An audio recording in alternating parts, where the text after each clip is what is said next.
Meu nome é Andréa Freitas, eu sou professora de Ciência Política na Universidade Estadual de Campinas. Eu estou aqui hoje para falar sobre a importância do censo. Essa semana o governo anunciou que vai fazer um censo com perguntas reduzidas, né? Vai diminuir uma porcentagem significativa do censo.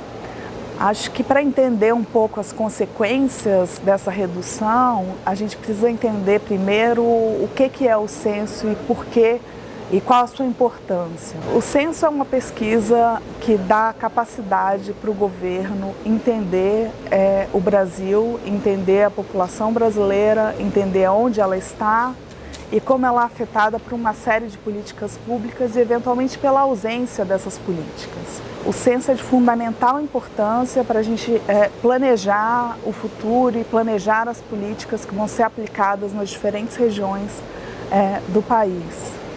Censos são feitos em todos os lugares do mundo, todos os países fazem censos regularmente. O censo é uma pesquisa domiciliar, os pesquisadores vão nas residências das pessoas fazerem uma série de perguntas para elas sobre como elas acessam políticas públicas, qual é a renda da família, qual é a característica educacional daquela família. Isso permite que a gente faça um retrato muito detalhado da população brasileira, tanto do ponto de vista educacional, quanto do ponto de vista do acesso à saúde, quanto do ponto de vista das moradias. Enfim, isso dá capacidade ao governo de desenhar boas políticas públicas. Tem se falado da importância de se reduzir o número de questões do censo para economizar recursos. O que tem que se pensar aqui é na troca.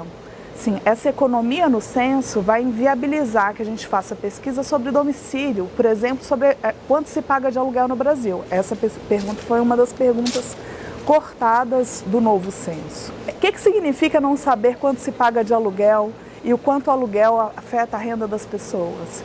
Significa que o governo vai fazer políticas públicas de habitação de menor qualidade, do ponto de vista da informação. Informação é absolutamente essencial no desenho das políticas públicas.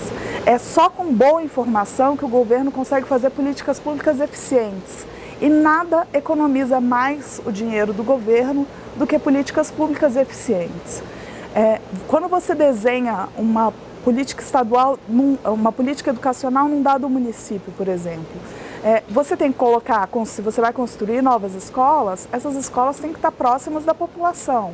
Como que eu sei onde estão as crianças que vão estudar nessas escolas? Através do censo. O censo permite que eu faça uma escola no melhor lugar possível para atender da forma mais eficiente a demanda educacional de uma dada localidade. Esse é só um exemplo do tipo de política pública que é desenhada a partir do censo.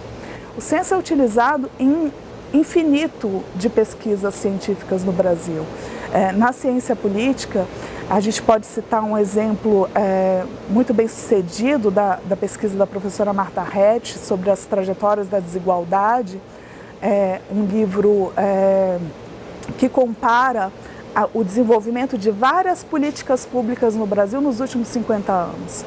Desde políticas de habitação, políticas de saúde, um grande número de políticas específicas, e ela é capaz, usando o censo, mapear qual foi a evolução de cada uma dessas políticas nos últimos 50 anos.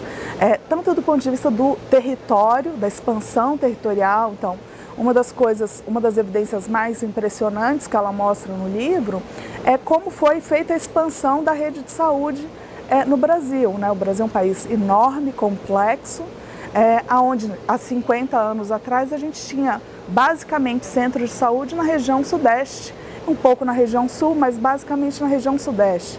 É através do censo que você consegue mapear isso. A ausência de médicos no norte e nordeste, apontado por pesquisas de anos anteriores do censo, levou o governo a investir mais fortemente nesses locais, e hoje você tem uma rede de saúde muito mais espalhada em todo o território nacional. O censo permite que a gente veja, por exemplo, como mostra no trabalho da Marta Resch, a evolução das políticas públicas no Brasil. E dos achados, acho que mais importante desse livro e isso vale para todas as áreas de políticas públicas, é que a evolução de políticas públicas no Brasil após a redemocratização foi muito mais forte do que foi durante o regime militar. Esse tipo de trabalho seria absolutamente impossível sem a realização dos censos. A periodicidade do censo, a cada 10 anos, dá para a gente uma capacidade de visualizar a evolução demográfica do Brasil, que permite que a gente consiga entender o Brasil, a maneira como as populações se deslocam através de migração dentro do território, e isso é de fundamental importância, tanto para planejar políticas públicas quanto para pensar a ciência no Brasil. Quando o governo diz que vai retirar perguntas do censo, ele está inviabilizando a comparação dessa pesquisa que vai ser feita em 2020 com a pesquisa que foi feita em 2010, com a pesquisa que foi feita nos anos 2000. A gente vai perder a capacidade de comparar a evolução de certas políticas, de certas trajetórias demográficas da população brasileira nos diferentes anos. Uma das questões muito fundamentais ao se pensar o censo é justamente na continuidade dessas pesquisas. É só essa continuidade que permite uma comparação muito fina entre a evolução da demografia no Brasil a cada 10 anos e que, portanto, permite, de um lado, o desenvolvimento de políticas públicas mais acuradas, de outro, que a ciência utilize esses dados de forma comparativa para entender a população brasileira e a sociedade brasileira. O censo é de fundamental importância, o IBGE é um órgão super competente, reconhecido mundialmente por fazer um censo de excelência.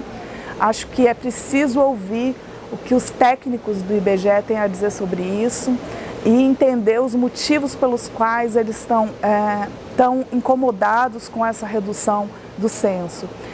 Eles sabem do que eles estão falando e poucas pessoas no mundo entendem tão bem sobre censo quanto os técnicos do IBGE no Brasil.